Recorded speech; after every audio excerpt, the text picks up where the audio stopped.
오늘 함께 나누실 하나님의 말씀은 마태복음 28장 11절에서부터 20절까지 말씀입니다. 신약성경 52페이지에 있는 마태복음 28장 11절에서부터 20절까지의 말씀을 다 함께 봉독하겠습니다. 여자들이 갈 때 경비병 중 몇이 성에 들어가 모든 된 일을 대제사장에게 알리니 그들이 장로들과 함께 모여 의논하고 군인들에게 돈을 많이 주며 이르되 너희는 말하기를 그의 제자들이 밤에 와서 우리가 잘 때에 그를 도둑질하여 갔다 하라. 만일 이 말이 총독에게 들리면 우리가 권하여 너희로 근심하지 않게 하리라 하니 군인들이 돈을 받고 가르친 대로 하였으니 이 말이 오늘날까지 유대인 가운데 두루 퍼지니라. 11제자가 갈릴리에 가서 예수께서 지시하신 산에 이르러 예수를 배웠고 경배하나 아직도 의심하는 사람들이 있더라. 예수께서 나와 말씀하여 이르시되 하늘과 땅의 모든 권세를 내게 주셨으니 그러므로 너희는 가서 모든 민족을 제자로 삼아 아버지와 아들과 성령의 이름으로 세례를 베풀고 내가 너희에게 분부한 모든 것을 가르쳐 지키게 하라. 볼지어다 내가 세상 끝날까지 너희와 항상 함께 있으리라 하시니라. 우리 지난주에 이제 말씀을 통해서 이제 막달라 마리아와 다른 마리아가 이제 예수님의 부활 소식을 천사에게 듣게 되어졌고 또 제자들을 향해서 그 소식을 알리러 간 도중에 누구를 만나게 되죠? 예수님을 만나게 되었습니다. 근데 그 예수님께서 이 막달라 마리아 다른 마리아를 만났을 때 뭐라고 말씀하시죠? 평안하냐? 라고 묻습니다. 그러니까 우리의 삶의 궁극적인 목표와 방향성은 무엇에 있냐? 하나님이 우리에게 주신 평안함에 있다는 거죠. 세상에 많은 풍파와 여러 가지 많은 사건들이 있겠지만 우리의 삶을 통치하시고 다스리시는 하나님의 은혜를 믿는 믿음으로 우리의 마음속에 여러 가지 많은 분주한 마음들을 품고 사는 것이 중요한 게 아니라 하나님을 믿는 믿음 안에서의 평안함, 샬롬을 우리 마음속에 간직하며 사는 것이 중요함을 말씀을 통해 살펴보았습니다. 이제 오늘 말씀은 이제 부활하신 예수님께서 제자들을 만나시고 그리고 제자들에게 당부하신 말씀의 내용인데 그 앞서 여자들이 이제 부활의 소식을 듣고 어디를 향해 이제 가죠? 제자들을 향해 가죠. 제자들을 향해서 그 예수님의 부활의 소식을 전달해야 되니까 여자들이 갈 때 경비병 중 몇이 원래 지난주에 우리 말씀 속에 경비병들은 지금 어떤 상태였어요? 거의 죽어있는 상태였어요. 근데 여자들이 이제 막 가는 걸 볼 때 이제 몇몇 경비병들이 정신을 차리고서 이제 어딜 향해 달려갑니까? 네. 그럼 이 경비병들은 누구에게 속해 있는 경비병이라는 걸 알 수 있습니까? 지금 이 경비병들이 성에 들어가 모든 된 일을 누구에게 알려요?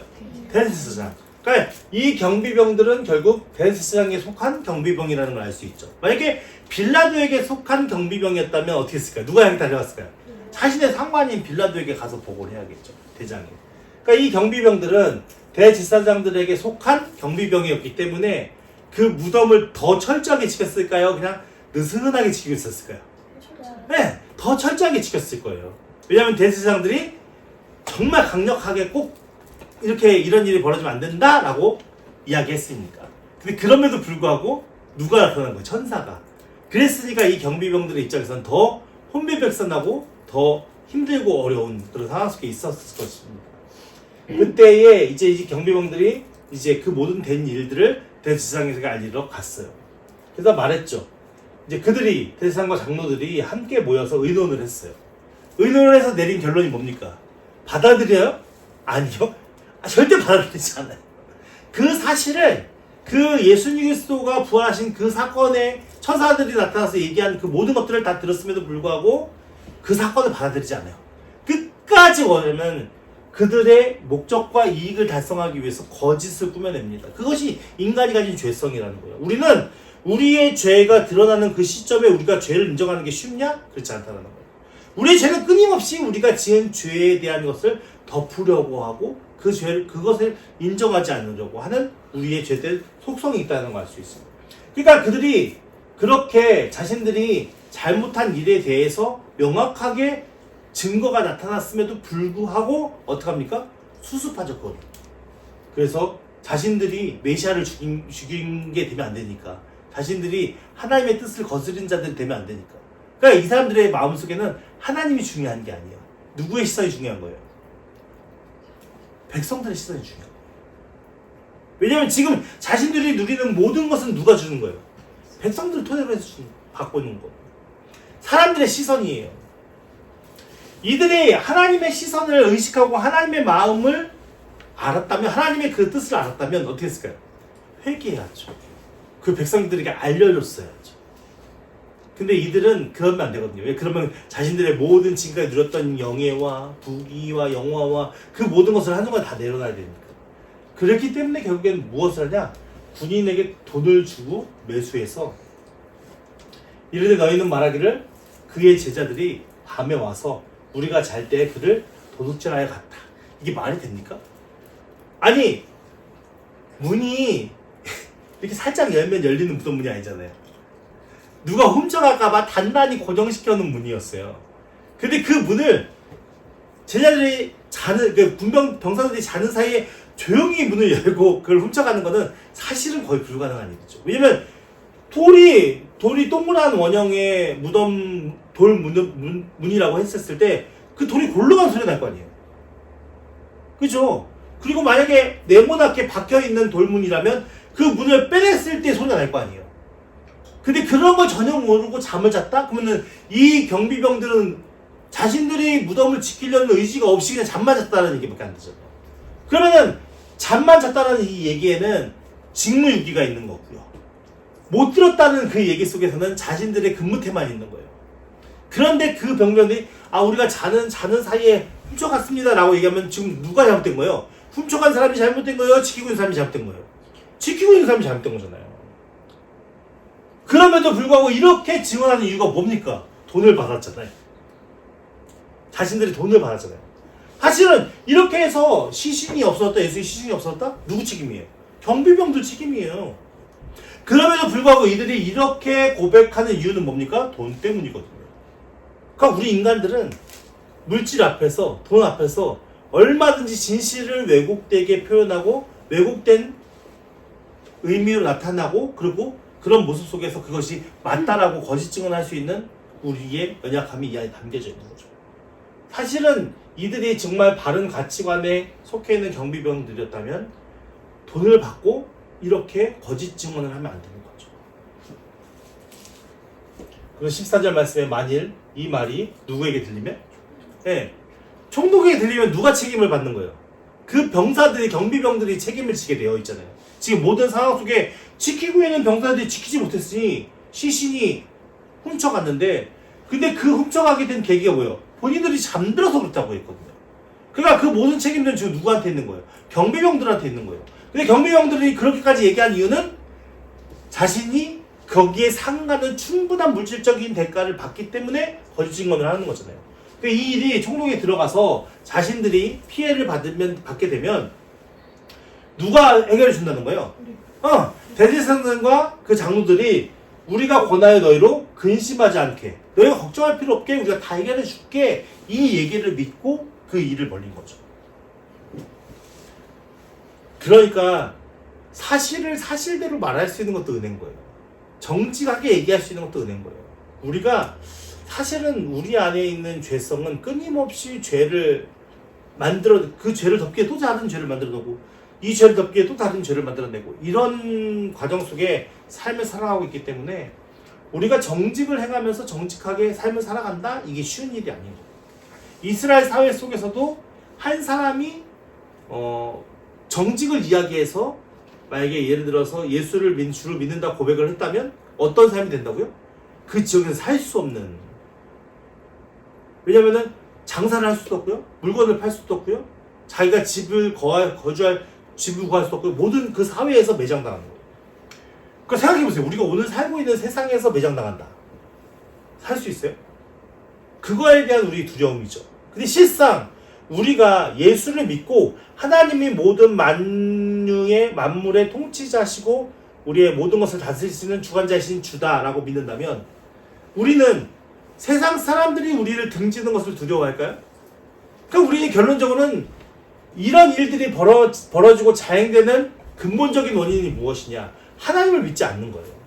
우리에게 믿음이 없기 때문에 그런 거예요. 사실 우리는 세상 속에서도 정직을 이야기하고 정직을 말하면서 정직을 행해야 하는 그리스도인들입니다. 근데 우리도 생활 속에서 얼마나 많은 거짓된 이야기들을 합니까? 그 속에서는 그 의미를 곰곰이 잘 들여다보면 내가 지금 현재 피해받는 이 상황을 피하고 싶어서 거짓을 꾸며낼 수밖에 없어요. 근데 어떠한 상황 속에 내가 어떠한 곤란한 처지와 어떻게 곤경 속에 처하더라도 내가 정직을 말함으로 인해서 내가 피해받는 그 피해를 생각하지 말고 내가 피해를 받더라도 하나님께서 나를 주장하시고 내 삶을 통치하시고 내 삶을 인도하시고 안전하게 거할 거라는 믿음이 있다면 우리는 거짓을 함부로 얘기할까요? 안 한다. 그러니까 우리가 얼마나 믿음 없는 삶을 살고 있는가를 적나라하게 보여주는 대제사장들, 장로들 날마다 하나님의 말씀을 전하는 자들이었고 가르치는 자들이었어요.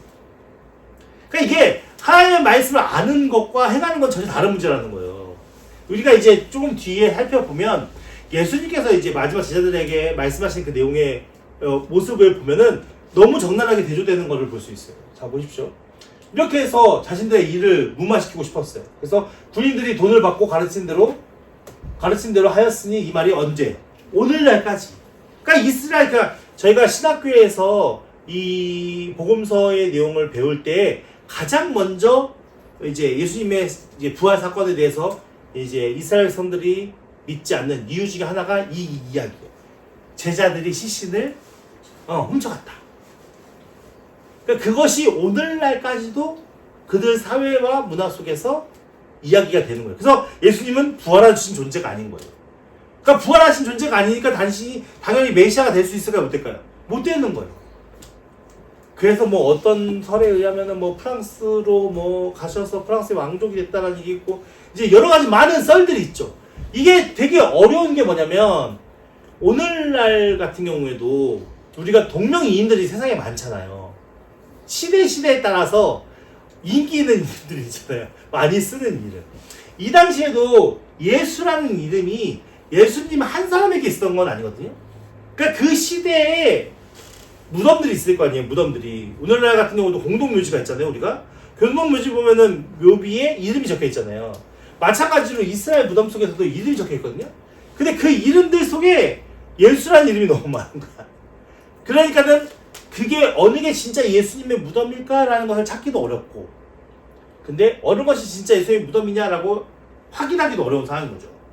그러니까는 이렇게 군사들이 지키고 있음에도 훔쳐갔다라고 하는 얘기가 그 이스라엘 사람들에게 어떻게 들리는 거예요?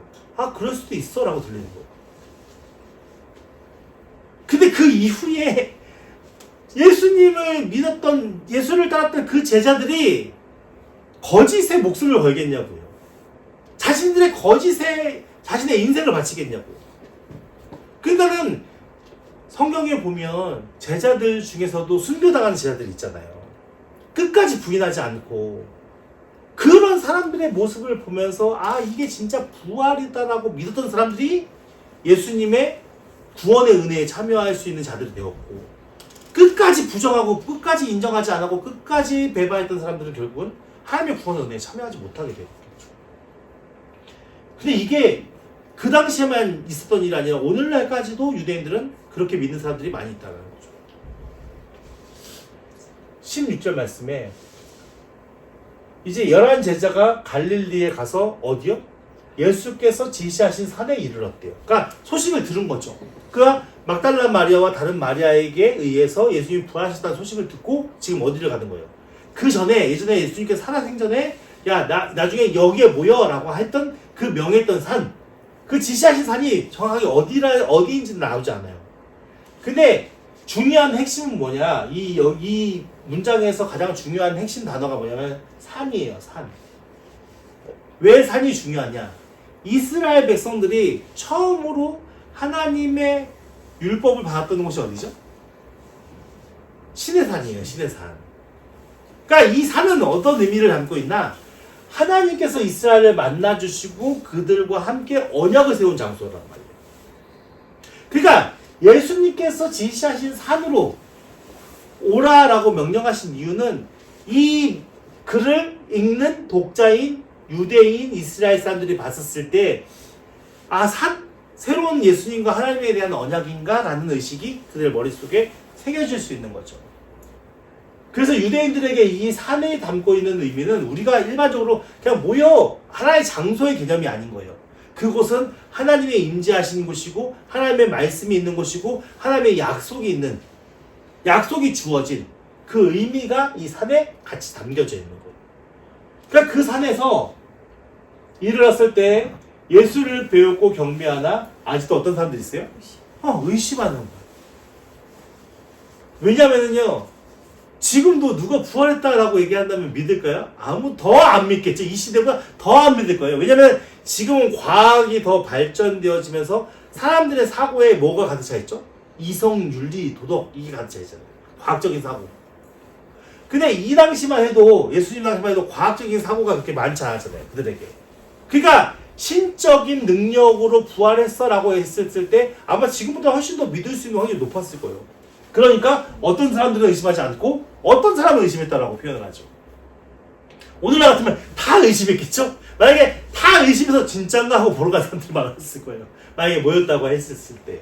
근데 여기는 의심하는 사람들도 있었어요. 아직도 믿지 못하는 거죠. 그게 당연한 거잖아요, 사실은. 우리가 누가 부활했을 때 완전히 믿는 게 당연한가요? 우리의 사고 속에? 우리가 지금까지 삶을 살아왔던 사고 속에? 그렇지 않거든요. 오히려 의심하는 게 당연할 거예요. 근데 그 중에 몇은 뭘 아는 거죠? 하나님의 능력을 아는 거예요. 하나님의 능력을 알고 하나님의 역사심을 아는 자들은 믿을 수 있는 거고, 하나님의 능력을 모르고 하나님의 역사심을 모르는 자들은 의심할 수밖에 없는 거예요. 의심하는 게 잘못된 겁니까? 아닌 거죠. 어쨌든 의심해도 믿음의 자리에 나갔잖아요. 만남의 자리에 나갔잖아요. 18절 말씀에 예수께서 나와 말씀하여 이르시되 뭐라고요? 하늘과 땅의 모든 것을 누가 주셨어요? 하나님께서 예수님에게 주셨다는 거예요. 하늘과 땅의 모든 것을 주셨다는 얘기는 하늘과 땅의 모든 것, 심판하고 다스리고 하는 모든 것들을 지금 누구에게 주셨다는 거예요? 예수 그리스도에게. 그러니까 예수 그리스도가 이제 이 땅에 재림하시는 그때는 이 모든 권세와 능력으로 통치하시고 다스리시는 그때가 되는 거죠. 그래서 이렇게 하늘과 땅의 모든 권세를 예수 그리스도에게 주셨대요. 근데 보세요. 그러므로 너희는 가서 그러니까 지금 이 무리들은 예수님의 어떤 무리들이죠? 제자의 무리들이에요. 제자의 무리들은 누구의 말이 절대적일까요? 스승의 말이 절대적이에요. 근데 아무나 스승이 될 수 있는 게 아니고 아무나 제자가 되는 게 아니에요. 그죠? 스승이 될 만한 사람은 스승의 어떤 자격과 가르칠 수 있는 능력과 그런 것들이 구비되어 있어야 되는 거죠. 만약에 제 아들이 누군가에게 스승이 된다 하면은 아무것도 배울 것도 없고 자격도 안 갖춘 자가 스승이 될 수 있습니까? 그러면 불가능한 일이에요. 그러니까 근데 유대인들에게는 아버지의 권위보다도 누가 더 위에 있었어요? 스승의 권위가 더 위에 있었어요. 그러니까 이 스승이 하는 가르침과 스승이 이야기하는 그 내용은 절대적인 거예요. 이들에게. 제자들의 입장에서는. 근데 그 제자들에게 뭐라고 얘기했냐? 하나님께서 이미 하늘과 땅의 모든 것을 내게 주셨어. 그래서 나는 너희에게 이렇게 시키는 거야. 그러니까 너희는 내 말을 잘 따라와. 지금 이 얘기를 하고 있는 거예요. 그러니까 그 내용이 뭐냐? 모든 민족으로 뭘 삼으라요? 너희들이 이제 스승이 되어야 돼. 지금 이 얘기를 하는 거예요. 스승은 지금 예수님의 제자들이 예수님을 3년 동안 따라다녔잖아요. 예수님이 어떻게 삶을 사셨는지를 다 봤잖아요. 그리고 어떻게 가르쳤고 어떻게 치유하셨고 어떻게 능력을 행하셔서 구원이 무엇인지 하나님의 뜻이 무엇인지를 그 제자들이 몸소 체득했단 말이에요. 이제는 제자들이 예수님처럼 돼서 예수님 같은 스승의 위치에 서서 제자를 키워야 되는 거예요. 그럼 스승이 아무런 권위가 없는데, 아무런 능력이 없는데, 아무런 가르칠 것이 없는데 스승이 될 수 있습니까? 그러니까 이 말씀의 의미 속에는 무엇이 먼저 담겨져 있는 거예요? 너희가 진짜 스승의 자격을 갖춰야 돼! 이게 들려있는 거죠. 이 의미가 여러분들 이해가 되십니까? 너희가 제자를 삼는 게 그냥 가서 무조건 제자를 삼으라는 얘기가 아니에요. 너희들의 삶 속에 실제 스승의 그런 능력과 은혜가 입혀져서 가서 제자를 삼으라는 거예요. 그 자격이 주어져야 되는 거죠. 물론 예수님께서 제자들에게 그 자격을 주지만 제자들의 입장에서는 무엇이 알아져야 돼요? 하나님 나라의 진리가 알아져야 되죠. 하나님 나라의 은혜가 알아져야 되죠. 그래야 그들이 하나님 나라의 구원의 역사하심에 대한 것을 이야기할 수 있을 거 아니에요. 그러니까 핵심은 무조건 제자를 삼는 게 핵심이 아니라 제자를 삼을 만큼의 무엇이 그들에게 믿음과 하나님의 능력과 권세가 입혀져야 된다는 걸 얘기하는 거죠. 그리고 나서 제자를 삼는 거예요. 제자를 삼는데 제자를 삼는 것의 특징이 무엇이냐면 제자를 내가 누군가를 제자 삼았다. 그러면은 그 제자의 삶과 태도도 바뀌어져야 되는 거예요. 스승과 같이. 그러니까 이게 되게 막 그게 아니라는 걸 알 수 있겠죠 우리가. 사람들을 막 그냥 무조건 뭐 예수 믿어라 라고 얘기해서 그냥 끝나는 문제가 아니라는 걸 알 수 있겠죠. 이 짧은 이 한 문장 안에 그들이 가져야 할 삶의 실천의 문제, 삶의 변화의 문제, 그리고 제자들을 변화시켜야 하는 그들의 의무와 책임이 다 같이 포함되어 있는 거예요. 근데 제자를 삼아서 삼는 것으로 끝나는 게 아니라 아버지, 하나님과 아들, 예수 그리스도와 성령의 이름으로 뭘요? 세례를 베푸네요. 세례는 우리가 세례를 얘기할 때 이제 거듭남을 얘기하잖아요. 그러니까 유대인들에게 이 세례는 어떤 의미를 담고 있을까요? 정결 예식인 거예요. 그들이 지금까지 지었던 모든 죄를 씻어내고 이제 새 사람, 이제 깨끗해진 나로 새로운 삶을 하나님께 살아드리는 의미가 담겨져 있는 거예요. 그러니까 이들이 세례를 베푼다는 것은 단순히 예수 그리스도를 믿는 증표로서 그들이 세례를 베푸는 그런 의미에다가 거룩한 하나님 나라의 백성으로, 거룩한 하나님 나라의 백성이라는 것은 세상 사람과 거룩이라는 것은 구별이라는 단어거든요. 그러니까 구별된 하나님 나라의 백성으로서의 삶을 실천하며 살아야 된다 이 얘기를 하고 있는 거예요. 그러니까 지금 예수님께서 이야기하시는 이 모든 내용들, 지금 요 19절에서만 나오는 이 모든 내용들을 살펴볼 때에 앞에 바리새인들과 장로들은 뭘 지금 하고 있는 거죠? 백성들에게 어떻게, 사람들에게 어떻게 보여질까를 지금 계속 그들의 삶의 모습 속에서 가르치며 행위하며 살아왔는데, 지금 이 예수님의 이 짤막한 이 문장의 의미 속에는 무엇이 담겨 있는 거예요? 철저하게 사람을 보라는 거예요? 하나님을 보라는 거예요? 하나님 안에서 너희가 스승이 되어서 제자를 삼고, 하나님 안에서 너희가 그들을 정결케 하실 수 있는 그런 일들을 감당해야 된다라고 얘기를 하는 거예요. 그러니까 이들은 철저하게 지금 예수님께서 얘기하는 것도 어떻게 보면 철저하게 실천적인 그런 삶의 모습의 영향력을 이야기하는 거고, 바리새인들이나 장로들은 뭘 얘기하는 거예요? 이론적인 얘기만 하고 있는 거예요. 그들의 삶에는 열매 맺지 않으면서. 그럼 말씀을 가지고 맨날 말씀을 공부하고 말씀을 알아요. 근데 이 말씀이 자신들의 삶에 실천이 되는 것처럼 거룩한 삶을 사는 것처럼 나타내지만 실상은 실현되는 게 아무것도 없어요. 그렇기 때문에 예수님이 그들에게 독사의 자식들아 하고 저주하면서 책망하신 내용이잖아요. 예수님은 그렇게 하지 말라는 거예요. 제자들에게. 너희들에게 거짓 누룩을 삼는 그런 대제사장들과 장로들과 그런 사람들처럼 서기관과 바리새인처럼 살지 말고 진실한 스승이 되고 진실하게 그들의 제자를 삼아서 하나님의 이름으로 그들을 정결케 해주라 이거예요. 그들의 삶을 변화시켜주라 이거예요. 이것이 예수님의 진정한 가르침의 의미 안에 있는 거예요. 한번 보세요. 내가 너희에게 뭐하여? 분부한 모든 것을 가르쳐 지키게 하라는 거예요. 스승이 되는데 어떤 스승이 되냐? 예수님께서 지금 내가 너에게 분부한 모든 것들, 얘기한 모든 것들을 가르쳐 지키게 하라는 거예요. 3년 동안 너희들 배웠잖아. 내가 하나님 나라의 이야기들을 너희에게 무수히 많이 알려줬잖아. 비유에 대한 이야기들 다 해석해줬잖아. 그러니까 그런 것들로 너희들이 가르쳐서 어떻게 하라고요? 지키기까지 하는 게 이들의 스승의 의무인 거예요. 그래서 야고보에 나오는 행함이 없는 믿음이 죽은 믿음이라고 얘기하는 것이 어떤 의미를 갖고 있습니까? 아무리 우리가 지식으로 알고 학식으로 깨달아 알아도 우리의 삶에서 실천하지 않는 믿음은 진짜 믿음이 아니라고. 근데 이것이 우리의 의지로 되는 거냐? 그렇지 않다라는 거예요. 이 분부한 모든 것을 가르쳐 지키게 하라 이전에 나온 문장이 뭐예요? 세례를 베풀고예요. 세례를 베푼다는 의미가 뭘 담고 있다고 했죠? 정결 예식을 담고 있다고 했죠. 그러니까 우리가 정결한 은혜 안에 거할 때 하나님의 능력이 우리 안에 성령으로 임재하셔서 그래서 결국은 우리가 뭐하는 거죠? 네, 이 모든 것을 가르쳐 지킬 수 있는 사람이 되는 거예요. 이게 잘 이해가 되셔야 돼요. 내가 가르쳐야지, 해야지, 행해야지 이런 의지를 담아서 하는 게 아니라 내가 하나님 앞에 깨끗하게 죄사함 받은 하나님의 은혜 안에서 정결하게 된 세례를 입은 거듭난 사람처럼 되어 있다면 자연스럽게 그들의 마음속에 그들의 중심 가운데 누가 임하십니까? 성령께서 임하시는 거죠. 성령께서 임하시면 당연히 이 분부한 모든 것을 가르쳐 지키게 할 수 있는 겁니까? 없는 겁니까? 할 수 있는 거예요.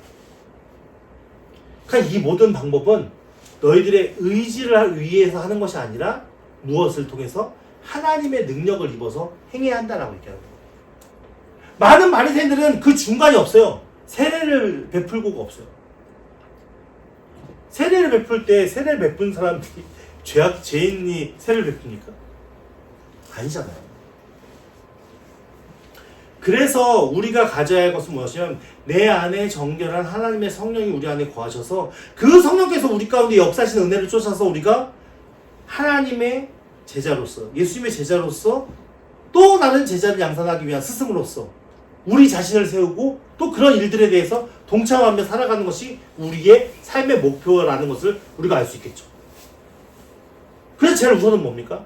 하나님과 연합됨이 없이는 절대 이루어질 수 없다는 거예요. 그럼 우리 안에 하나님과 연합되기 위한 끊임없는 노력이 필요한 거죠. 그 끊임없는 노력이 뭡니까? 내 죄를 씻어버리는 거잖아요. 내 죄가 정력히 되면 정력히 될수록 더 하나님과 깊은 연합의 은혜 안에 거할 수 있으니까. 여러분, 우리가 우리 안의 죄가 예수 그리스도를 믿는 그 순간에 한 번에 물론 다 씻어져서 하나님 나라 갈 수 있는 자격은 주어지지만 사실은 우리가 알잖아요. 믿음 생활하면 할수록 우리 안에 무엇이 드러난다는 걸 알아요. 죄가 드러난다는 걸 알잖아요. 더 우리 안에 깊숙이 잠재되어 있던 나의 죄가 드러나는 것을 알잖아요. 그럼 결국 뭡니까? 스승도 끊임없이 성령 안에서 세례를 받듯이 계속 정결 예식으로 내 안의 죄를 끄집어내서 치유받고 해결되고 깨끗하게 정결돼서 더 하나님 앞에 다가가고 이런 과정의 은혜들이 우리 안에도 계속 끊임없이 있어야 되는 거예요. 그것을 가지고 제자를 삼아서 제자도 끊임없이 그 안에 있는 죄의 문제를 끄집어내서 씻어서 하나님께서 그들에게 주시는 은혜를 따라서 그들이 하나님이 맡겨주신 사역을 감당할 수 있게끔 도와주는 것이 스승해야 할 일이라는 거겠습니다. 그러면서 사람들이 스스로 죄의 문제를 끄집어내면서 하나님 나라가 점점 확장되어지면서 그 확장된 하나님 나라 안에서 자신들의 십자가를 지고 자신들의 삶을 걸어가는 것이 신자의 역할이라는 것을 이야기하고 있는 거예요. 근데 이 일을 할 때 우리가 두려워하지 말고 걱정하지 말 것은 무엇입니까? 마지막에 분명히 얘기하잖아요. 내가 언제까지요? 세상 끝날까지. 누구와? 우리와 함께 하신다. 제자들의 스승이신 예수님께서 세상 끝날까지 누구와 함께 하셔요? 우리와 제자들과 함께 하신다고. 그러니까 걱정하지 마.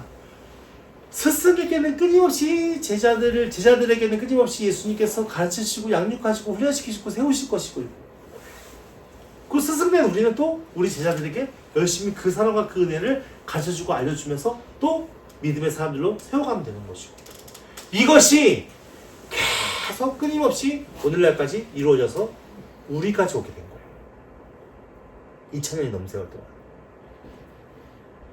그렇다면 오늘 우리는 어떤 가치로 믿음의 삶을 살아야겠습니까? 여러분도 스승이 되셔야 돼요.